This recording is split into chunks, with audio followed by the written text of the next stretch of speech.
is this not the most beautiful look you've seen on YouTube today? No, tell me, is this not the most beautiful makeup you've seen on YouTube today? Hi guys, it's Glambysophi and I'm back with another video. If you want to see how I achieve this look, keep watching.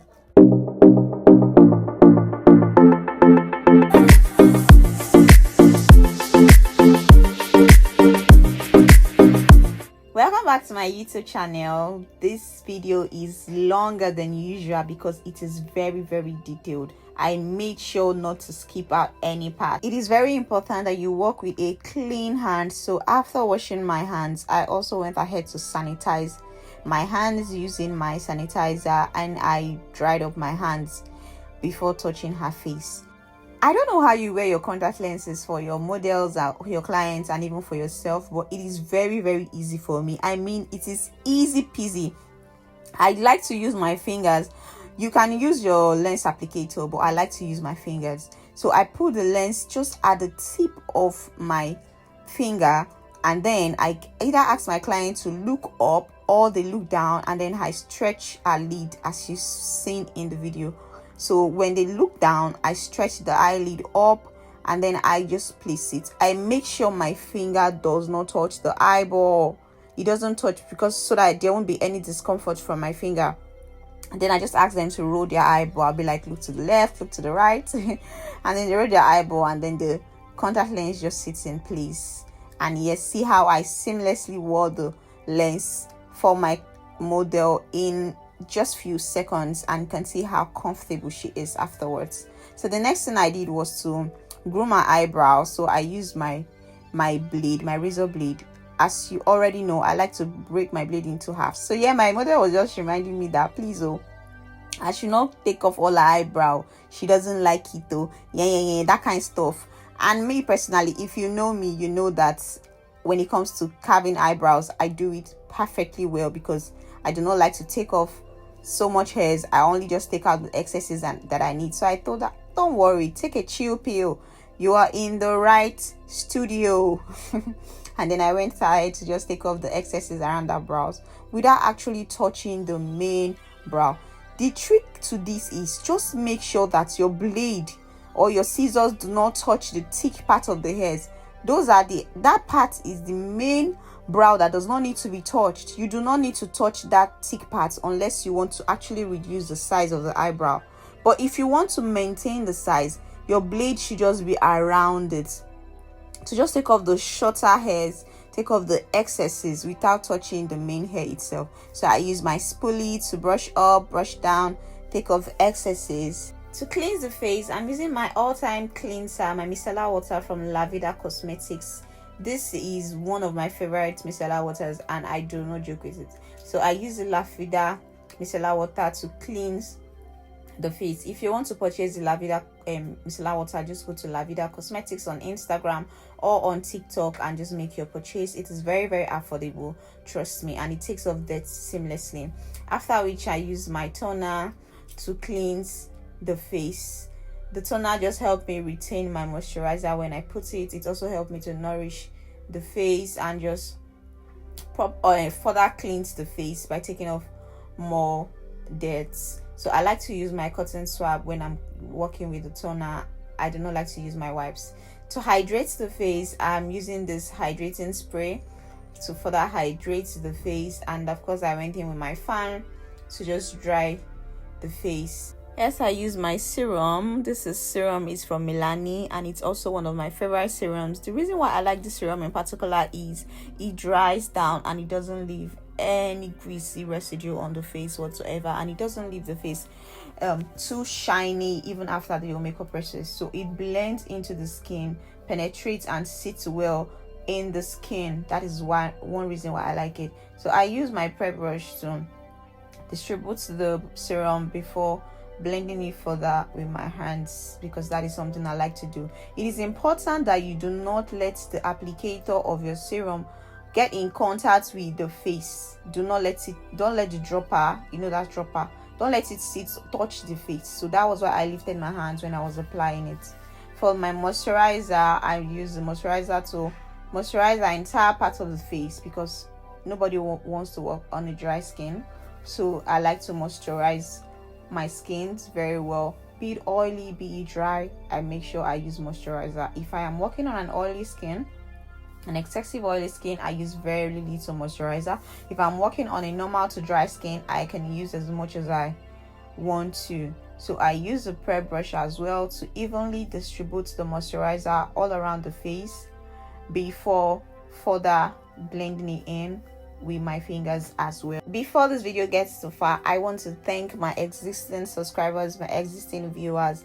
I want to thank you for watching my videos. Thank you for dropping your comments. I see them. And to my new subscribers, I want to say thank you and welcome. You are in the right corner. Over here, we do not gatekeep. We do not gatekeep. We post videos and tutorials that are beneficial to makeup artists and also those that are non-makeup artists. So here I'm using my hydrating primer. So I had to use an hydrating primer because I didn't want her skin to be too dry, so I did not use a mattifying primer because I plan to use my Mehron oil block afterwards. So I use the hydrating primer. Please do not put primer under the eyes. No type of primer should go under the eyes at all. You don't want the under eye dry. Whether it's hydrating, whether it's mattifying, whether it's a water based or a silicone based primer, do not take it under the eye. You can put it everywhere else except for the under eye. And then I went with my mattifying primer only on the eyebrow. If you watch my videos, you know I always mattify my eyebrow. It doesn't matter the skin type, I always like that area dry because I use brow gel, and sometimes your brow gel can get very oily, so I like to mattify the eyebrow. And then this is my Mehron oil block that I'm using to just mattify some parts of our face, not everywhere, and I didn't use so much. I used very little, particularly the T-zone areas. Then I dried the face, then I did the edges before going into my my primer spray to just lock in all my prep. So yes, I want to encourage you that you're watching this video that you've not subscribed to my channel. I want to please encourage you and beg you to please subscribe so that you will not miss out when I start posting videos back to back. And I have loads of videos that I've shot. It's just to put them together and then bring it live on YouTube. I'm working on doing that. I use the lip moisturizer to soften her lips and make sure her lips doesn't get dry and cracked just before it's time for me to apply my lip stain. So I leave this till the end of this till it's time for me to apply a lip stain. Then I clean it off and just apply a lip stain. For the foundation, I use the Vee Beauty Second Skin and Avour foundation. I mixed those two foundation. I'm sorry that foundation didn't show here in this video, but I'm going to write the names of the foundations and the shades in the description bar. So yeah, I use the foundations, mix those two, and I'm just blending it with my damp beauty blender. Emphasis on damp beauty blender. On no occasion should you use dry beauty blender to blend your foundation. I mean, well, some people do that. I don't know how, but I've tried it one time and it didn't work for me, so I'm just sticking to what works for me, right? So I use the foundation and I just blend it in. Dab. Do not drag, do not smudge, and do not, I don't know, just don't drag your beauty blender on your client's face. Make sure you are dabbing it in. Thoroughly blend the foundation all around the face evenly before going into the next thing. So for my next thing, I use my cream blush. I like to use this lip palette particularly because it is very creamy and it's pigmented. So I just blend it off, sometimes at the back of my palm, sometimes on my spatula, sometimes on the mixing plate itself, to just warm it up before going to the face with it. I don't like to just apply it directly, so I do either of those three things before going into the blush, going with the blush to the face like that. If you just apply it directly, it might be too harsh if your blending skill is not so good. So like I said, this is how I work and this is how I train my students as well. So after blending, I went in with my concealer. So for my concealer, I used the Avour concealer and this other concealer. I'm not sure, I can't remember what the name is, but yeah, I used those two concealers, mix them together to get the shade I want. So I do not actually like mix them the way I mix my foundation. I just hold both of them, then I use my spatula to just take two of them at the same time, and then I use my beauty blender to just take them and just go directly to the face. So you put your concealer on areas where you want to highlight. This is what correcting makeup is all about: highlighting, contouring. Highlighting means adding more attention. In layman understanding, you add more attention, more brightness. You want to make that particular area more pronounced than every other part of the face. You want to define that particular area more. So that is what highlighting does. So if you highlight well, you're going to get a good job. But if you do not highlight well, let's say you overspread your highlight, the parts where you overspread it to is going to be too broad, it's going to be too wide, it's going to be, too out there. But if you highlight in an appropriate manner, it's just going to give you what you're looking for. So the scope is, when you're working on a broad face, you want to make sure you highlight less and contour more. Reason is that the face is already bold, the face is already broad, the face is already wide in dimension. You don't want to highlight more to make the face look even wider, to make it look more broader. Instead, you want to contour more, right? You want to contour more. So to set my highlights, I use the setting powder to directly set my highlights. Most times I use my powder palette, other times I use once you're using a good setting powder and you're blending out the concealer well, at the same time smoothing out the setting powder on your palm before going directly to the face, it is going to come out as smooth and flawless as it's looking like this. Then I did the same thing on the other side, set as well. Then I set the that part of the face, the nose, the forehead. Likewise, you want to make sure you're just pushing it in, you're just dabbing it in, and you're not smudging, you're not dragging your powder puff on the face. For my bronzing, I'm using this shade from this powder palette to bronze the face, which is also known as contouring the face. Adding depth, you can see how the parts I just added the contour just looks slimmer and smaller compared to how it was. So that is the difference between highlight and contour. Highlight pronounces, contour diminishes. Highlight increases, contour decreases, reduces. So your contour adds depth to that particular part of the face, make the face look smaller, reduces the attention on that particular face. So if you're working on a slim face, you want to make sure that you don't contour so much so the face does not become entirely slimmer. For the blush, I use this my all-time blush to add a little bit of color to her cheeks. And I like blush, so I try to use as much as I can because I'm still going to use my finishing powder on it.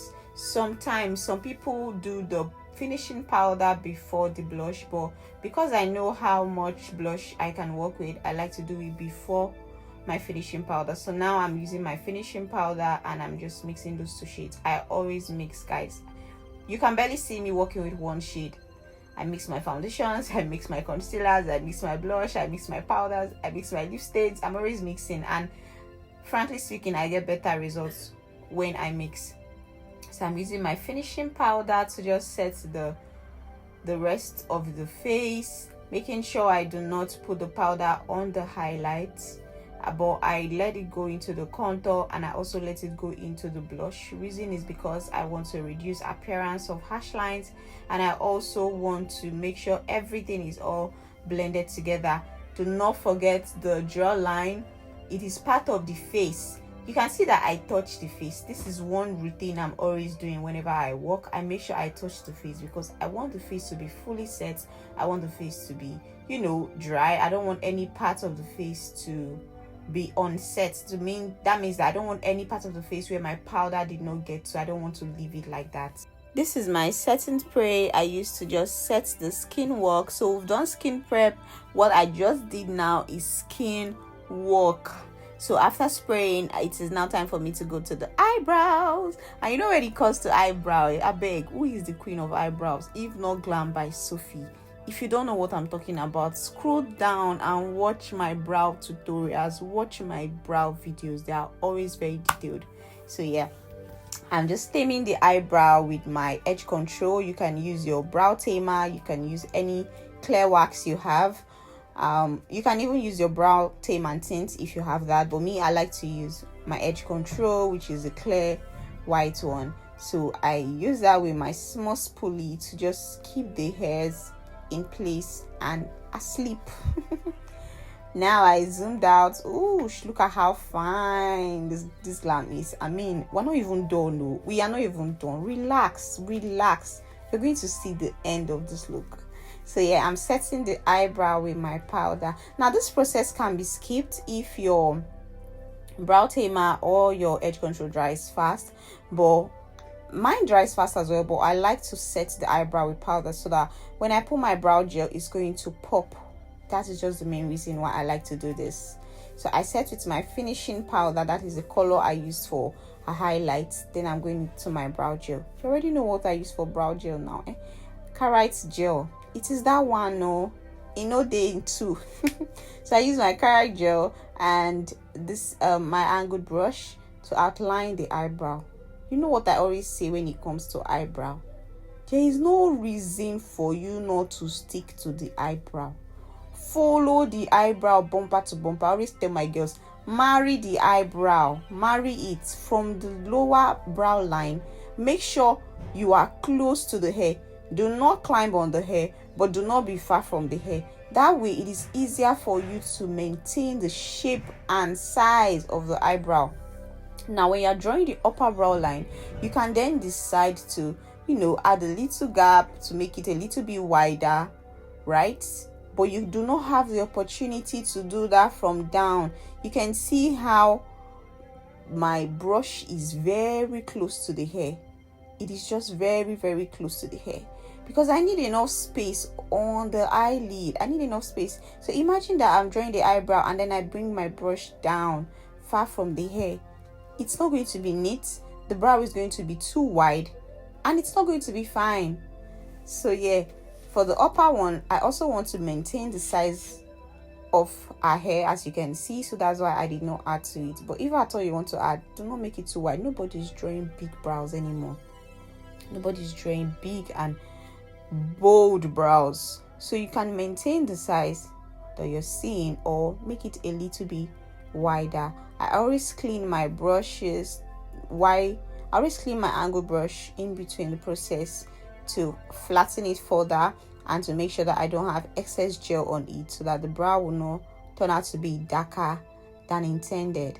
So I went on to shade lightly with what I have left in the brush. I did not refill because I don't want it dark. The more pressure you put on your gel, the darker it gets. That is why I can use one gel for all skin tone. The pressure I put determines how dark or how light the brow is going to get. Then I went on to shade with my pencil to do my strokes. This is a Davies pencil and I just use it to stroke out the eyebrow, and I use color 18, not color 3, because I don't want it too dark. So I noticed that the right eyebrow is slightly lower compared to the left eyebrow, so I had to quickly make that correction before doing the strokes on the other side of the eyebrow. Then I did the strokes. When you're stroking, you want to make sure you follow the direction of the brow hair. If you're doing the left brow, let your stroke go to the left.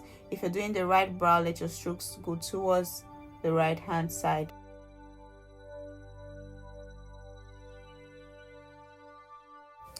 To conceal, I'm using the same concealers. I noticed 2 strands of hair that is just locking out of place, so I used the blade to take it off. Now I went in with my concealer and my flat round brush. I always like to start concealing the eyebrow from the brow bone down to the tail. That is just how I start mine. The reason is because I do not want excess concealer at the start line. I don't want too much concealer. The areas where I need more brightness and more concealing is where I've started from. That's how I do it, and then I just go towards the outer corner of the eyebrow, that is towards the start line, with what I have left on my brush. So my concealer is very close to the outline, just like how the outline is close to the eyebrow. So I'm just using it to, you know, make the eyebrow pop, make it more neat, make it more clean. That's what I'm just doing. I'm not reducing the eyebrow. But if I intend to reduce the eyebrow, now this is the stage for me to do that. There's no point for me to reduce from down because I'm already close to the hair. So any reduction at all that I need to do, if I'm to do, would only be from the top of the eyebrow. That is if you see that there is space between the brow outline and the hair. But when you see that there is no space, you don't have to reduce it, because you're reducing it will automatically put your concealer on top of the eyebrow. Right? So that is why it is important that you maintain the size for your clients. After concealing, I blended it out because this concealers dry fast. So if I don't blend it out before going into the other one, it might dry out and leave harsh lines before I come back. So one thing about me, the way I work here, before I say that, please subscribe. I don't know.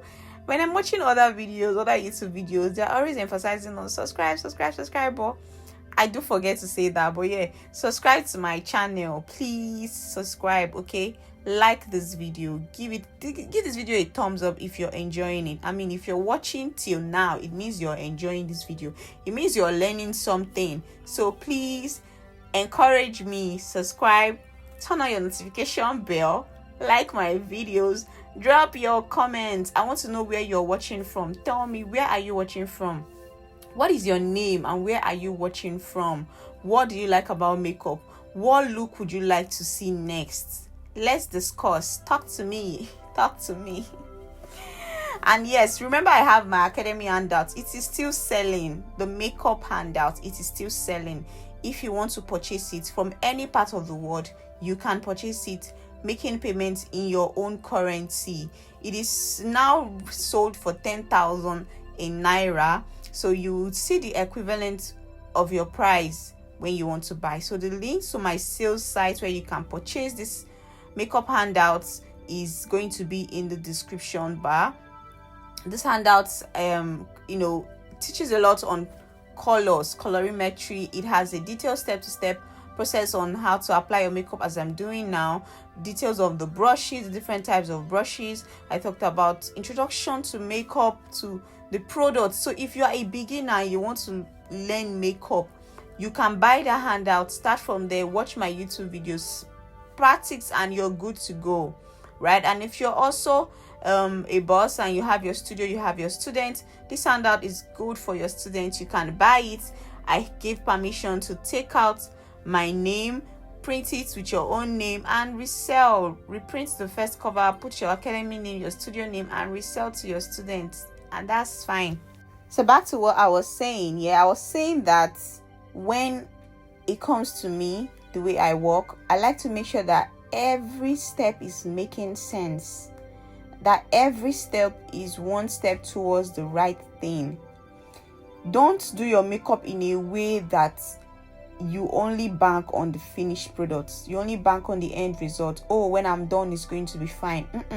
A professional does not do that. You want to make sure that each step is making sense, each step is not looking off from your prep, from your foundation selection, the concealing. Everything is blending well, so that when anybody walks in and meets you doing makeup, no matter the process or the step where they meet you, they are going to fall in love with your makeup. They are going to like it. They are going to love it. Your client is seeing her face. They are going to love it. It's not the one that they'll be seeing the face and they'll be wondering like, what's going on this face? And you'll be like, oh, I'm not done. By the time I'm done, you're going to like it. By the time I'm done, you're going to I'm not a preacher of that. Please, every step should make sense. Your client should be comfortable with every process. She should be able to go outside to quickly pick something and people will not be looking at her like, what's in be this, That's just what I wanted to say. So back into the tutorial. I'm done with the concealing, and here I'm setting it with my powder. I use the highlighting shade I used to set the other end, the highlighted part of her face, to just set and blend. In the process, as you're setting, make sure you are blending it to omble, oncho. Is this song that is raining on TikTok? Lana. Oh, okay, let's continue. So I'm still setting the eyebrow in this process with my powder, and I'm just pushing it in just before I go into my nose contour. So to snatch the nose, I use this angled brush, perfect for nose contouring, with my powder palette. I like to snatch the white first in the nose with a slightly darker shade, because I like the white to be very, very visible before going on to the rest of the nose with a shade not as dark as the one I'm currently using. So I just gradually build it. I don't take too much at a go. I just keep refilling my brush till I think it's okay and no longer needed. Then I'll blend in the process as I'm doing, like so.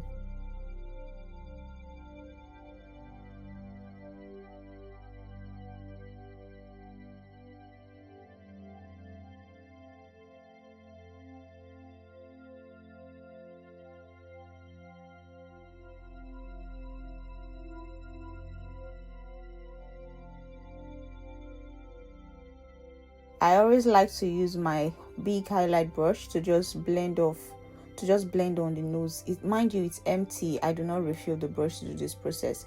I just blend to make sure there is no harsh line on the nose and the contour is not looking too harsh.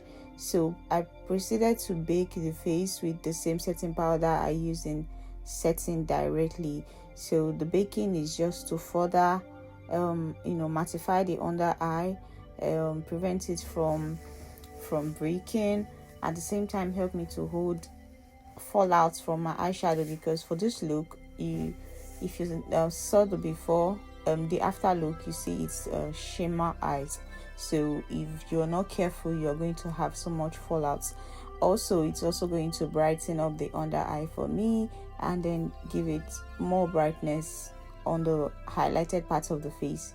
Then this reverse contouring is also to just structure our face and help enhance the contour and blush that I used.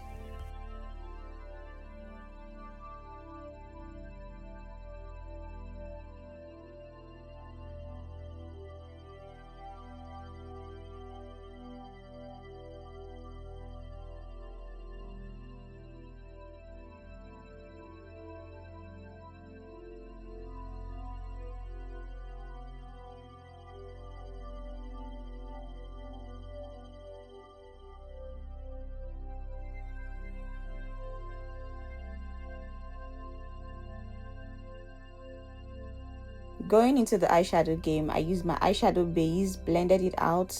I use the benign clown white eyeshadow base. Sometimes I use the white in my Ferrarucci Concealer, and then I'm going in with my eyeshadow, transitioning. So I did the transitioning first before going into the shimmer eyes. So for the transition, I started with this brown shade.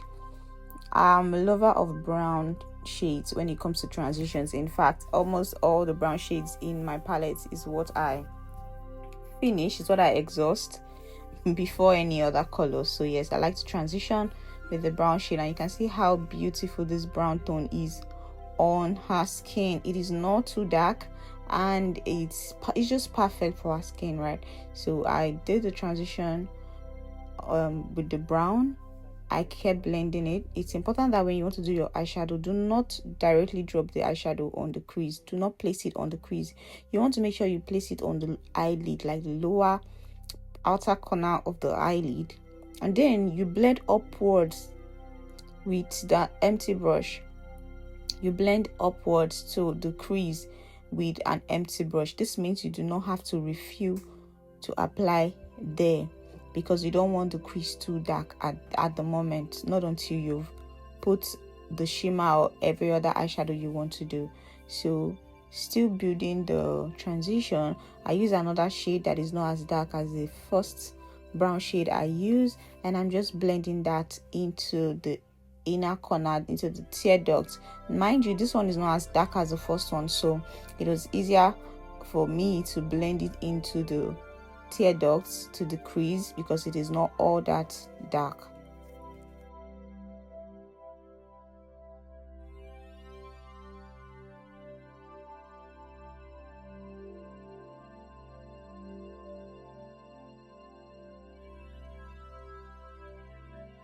Blend, blend, blend. Do not get tired of blending. If you don't want to learn makeup and you don't have patience, you don't have patience for this job, it's not your calling. No, you need to have so much patience when it comes to blending. So then for the shimmer, I use this particular shade. It's giving a pink lilac kind of shade, and you know, it's in between purple and pink, right? And then I went in with the pink in the middle parts. I just try working with, you know, colors based on what she is putting on at the moment. I don't know if I am the only one that likes to do shimmery eyes for traditional looks. So like when I mean traditional look is when, oh, I know my client is putting on her tie, she's tying gaily, you know, this accessories, this beads and all that kind of stuff. Like you know, the traditional bride thing and hair, and then, you know, the party guests, that should be all those kind of things. I like to use shimmer for such looks, and I go matte on, you know, English casual looks. That is it for me. I don't know, I just like it. But in this particular class, I was teaching my girls this shimmer eyes, so that is why we just had to do it on this English look, right? But so after filling the eyeshadow shimmer, I went back with the transition shades to just blend everything and make sure everything is in place. And I felt the need to just go darker a little bit, so that my shimmer can pop as much as I wanted to. That was why I used the darker shade of brown that is a kind of close to black, but it's not entirely black, and I used very little, and the eyes just came out better. So for the lower eyelid, I used the second brown shade I used for the transition, because I didn't want the lower eyelid to be all that dark. As you can see, my setting powder is setting very nicely, very smoothly while I'm working on the eyeshadow. Now, just because you have setting powder under the eye doesn't give you room for you to just do your eyeshadow work rough, you know, in a rough manner.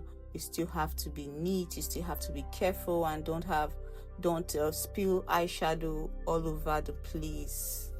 Then I went with the first darker brown heels to also just, you know, like smoke out that area a little bit.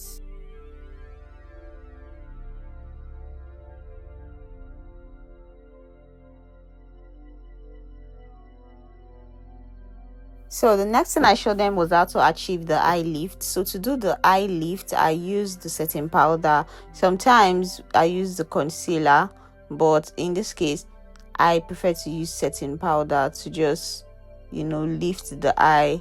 Make sure you use a bright setting powder and not something dark. So I use the same setting powder I used to bake for her, and I'm just making sure I maintain a straight line while I get the eye lift.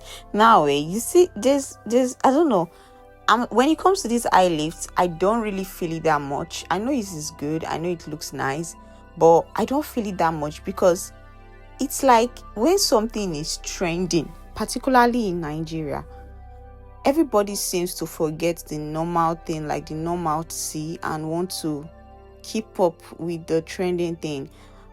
Every look I come across TikTok seems to have a high lift. It doesn't matter if the model or the client already has the accentuated lift or something, or the eye lift. They just seem to do it, and it's more like it is not every face that needs this eye lift. It is not every eye structure that needs this eye lift. So I don't think it's something that every of your client, that you should do for every client that sits on your chair, that you should do for everybody that walks into your studio. Just make sure that the person's eyes can accommodate it, that the person's face needs it. I don't know, that's just my own perspective. It's not something I do all the time. Left for me, I wouldn't have done the eye lift on this look, but because this was a class and I was teaching my girls how to achieve it, I just had to do it. So yeah, I did the waterline. You can let me know what you think. I don't know, I might be wrong. Just because it's trending doesn't mean we all have to now do eye lift on every of our jobs, on every of our looks, on every of our clients. Let me know what you think in the comment section. So yeah, I did the waterline and I did the tight line as well, with my black gel, and then I proceeded to fix the eyelashes. I used mascara first to darken a natural lash and put them in place just before going in with the eyelashes. And these eyelashes is so beautiful. I love it. I love it in particular. Suits her face really well. So guys, if you're still yet to subscribe, this video is almost rounding up and you've been watching to this very moment. I want to believe you're enjoying the video. It is detailed enough and you're learning one or two things. I want to please encourage you to subscribe to my channel. Subscribe, like my videos, drop your comments. Let's just keep this channel active so that I would be I'll be prompted to come up with more videos, because honestly it takes a lot to edit these videos. Like, it's not just about shooting the videos. Like, I could shoot a video and have it in my phone for over 2 months, but just to put them together, do the voiceover, do the explanation, and post is what takes so much time. But if I get the encouragement I need from you all, I'm sure I would want to do it on a faster pace, right? And the reason why I have to do voiceovers is, if I shoot these videos, it's usually noisy in studio. It's usually, my girls asking questions, we're laughing, we're talking in between trainings, and I wouldn't want all that noise to be on the video. But yes, my next tutorial, I'm going to get one of my girls or two of my girls to do the voiceover, and I'm sure you would not want to miss out that video. So please subscribe, turn on your notification bell, so when I do post you will get notified. So yeah, I'm just doing the tight lining. Now, tight lining is optional. Do not do it for everybody. I only do it for clients I know that they are stable, like they can keep their eyes. But for clients that are very teary or do barely open their eyes when I'm doing the waterline, I just keep it. It is not compulsory. It is not compulsory to tight line the eyelid. But you see, I just like how dark the upper lid is. That is why I like to tight line. So yeah, that's it. And now I'm dusting off the setting powder. Yeah, you can blend it in, push it in, but make sure you do not use an empty brush. So I'm using my highlight brush with the highlighting shade of powder I used initially to just blend it off. Make sure you do not have any residue of setting powder left, so you blend well. You either dust off or you push it in. That's that.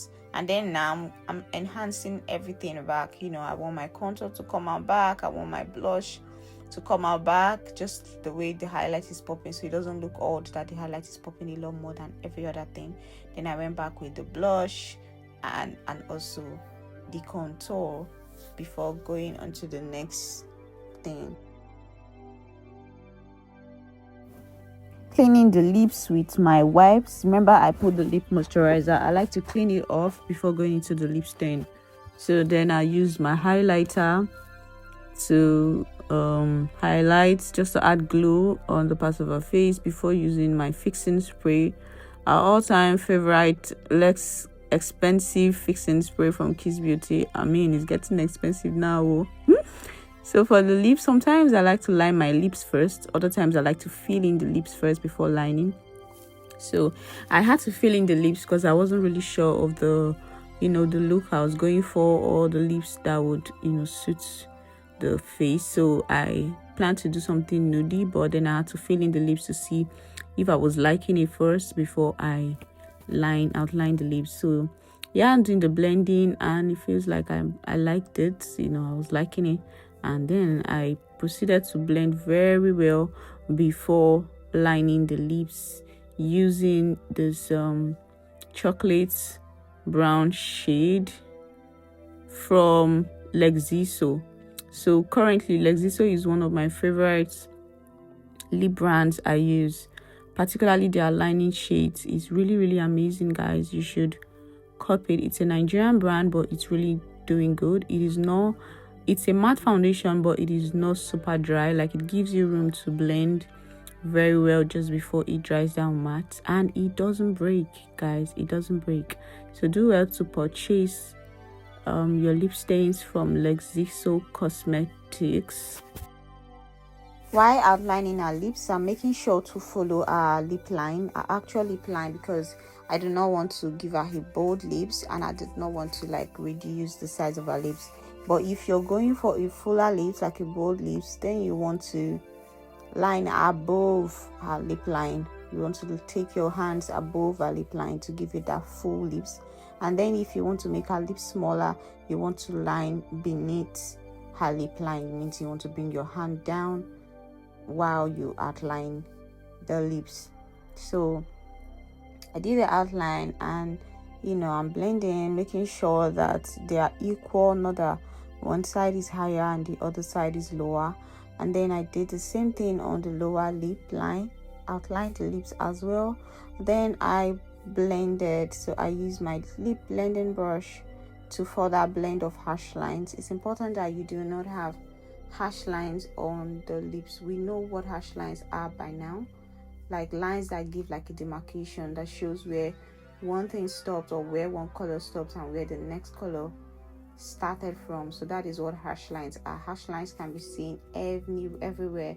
It can be seen on the skin work, it can be seen on the eyeshadow, it can also be seen on the lips. So yes, I mean, sometimes it's not very visible on eyebrow, but anything that has to do with you blending two things or more together, there's a chance that there's going to be harsh lines. So you have to blend until you cannot see those harsh lines anymore. So the look is all coming out together. I don't know about you, but it's looking really nice. We loved it, and I'm sure you're loving it as well. So I decided to add my foundation, a little bit of our foundation, to blend it out, because I don't want that overall brightness like everywhere. Yes, I'm going for a nude lips, but I don't want this white undertone. I'm saying I wanted something more calm, something more warm. That was why I went into blend the out with a foundation, but just very little foundation, not like I put so much. I love using foundation on the lips, especially when I want a full nude lips. I like to go with the foundation.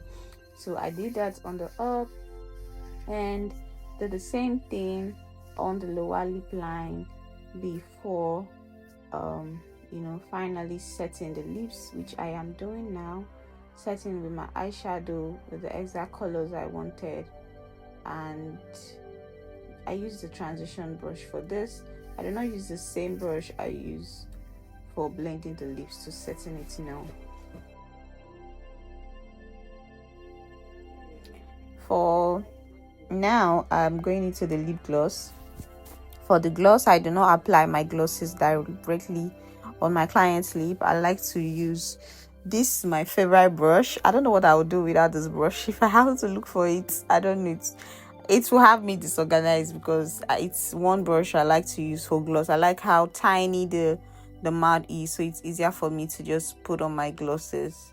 So that is what I'm doing now. I put the gloss at the back of my palm, my hand, and I'm just taking it little by little to achieve the gloss. So yeah, there's this issue I have whenever I use gloss. Sometimes I notice it just kind of like move the lip stain, and I don't really like that effect. So I started using this dabbing method instead of dragging the lips. So I don't know if you have a better clue as to why that keeps happening. I've changed glosses, but I experience it. I'm probably not applying the gloss in the right manner, or I'm probably still using too much.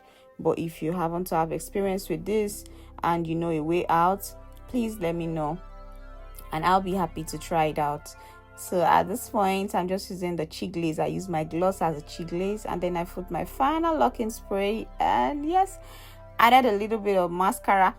You see this thing, this god mark that we are trying to form. It will not be the end of me, because every time I want to do it, my hand just keeps shaking for no reason. But yeah, I always do it anyway. I just need a little bit of patience. So I put on the mascara, and that brings us to the end of this look. If you have any question, please do not hesitate to put them in the comment sections, and I'll be glad to answer them. Also, let me know what look you like to see. Let us do something fun and exciting on this channel. I love this makeup. My students loved it, and I'm sure you love it too. Thank you so much for watching my videos. Bye.